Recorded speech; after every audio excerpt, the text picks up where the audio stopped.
এক রুমে 4 জন 5 জন বসি, একই সময়ে 4 জন 5 জন শুনানি করে বিচারের নামে আমি মনে করি একটা প্রহসন হচ্ছে।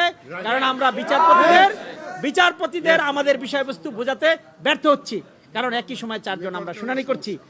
আর যে খরচের বিষয়টা এসেছে, আজকে অনেক আইনজীবী তারা কোর্টে আসেনি, তারা তাদের বৈকালিক চেম্বার, একজন আইনজীবী যেখানে আপনার একটা কিউবিকেলস ব্যবহার করতো, সেখানে তার 5 জন জুনিয়র নিয়ে 5টা রুমে 5টা এসি চালিয়ে তার বৈকালিক চেম্বার সারাদিন খোলা রাখছে।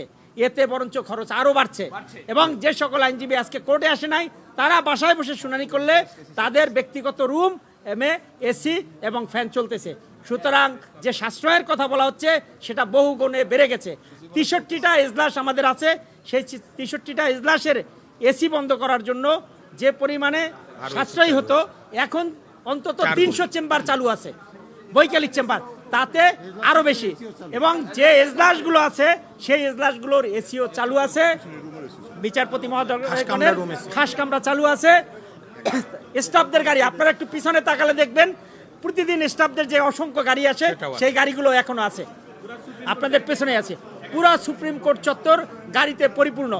সুতরাং যেই চিন্তা থেকে আমাদের মাননীয় বিচারপতিগণ বা অভিভাবকগণ সিদ্ধান্ত নিয়েছিলেন, আমরা মনে করি আজকে তারা এই বাস্তবতা অনুধাবন করতে পারবেন, এটা রিভাইজ করার সুযোগ আছে। তারা অবিলম্বে আজকের চেহারা দেখে বাস্তব পরিস্থিতি বিবেচনায় নিয়ে অবিলম্বে এটা প্রত্যাহার করবেন। এবং যদি ওনারা এটা অবিলম্বে এটা প্রত্যাহার না করেন, তাহলে আমরা আমাদের আন্দোলন প্রতিদিন আন্দোলন বেগবান হবে। আজকে পরে আজকের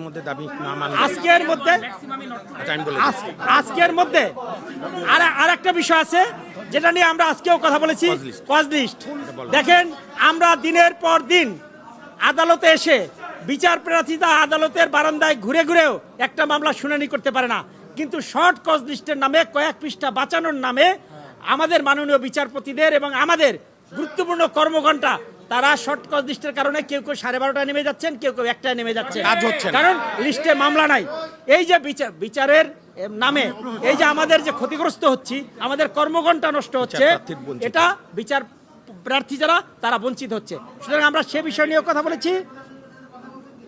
আমরা আজকে মাননীয় রেজিস্ট্রার জেনারেলের সাথে কথা বলেছি এবং আমাদের মাননীয় প্রধান বিচারপতির পক্ষ থেকে মাননীয় রেজিস্ট্রার জেনারেল আমাদের সাথে কথা বলেছেন।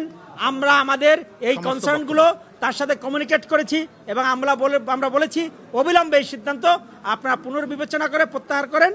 আমরা আজকে যদি এই সিদ্ধান্ত প্রত্যাহার করা না হয়, তাহলে আগামীকাল আমরা কালো পতাকা মিছিল করব।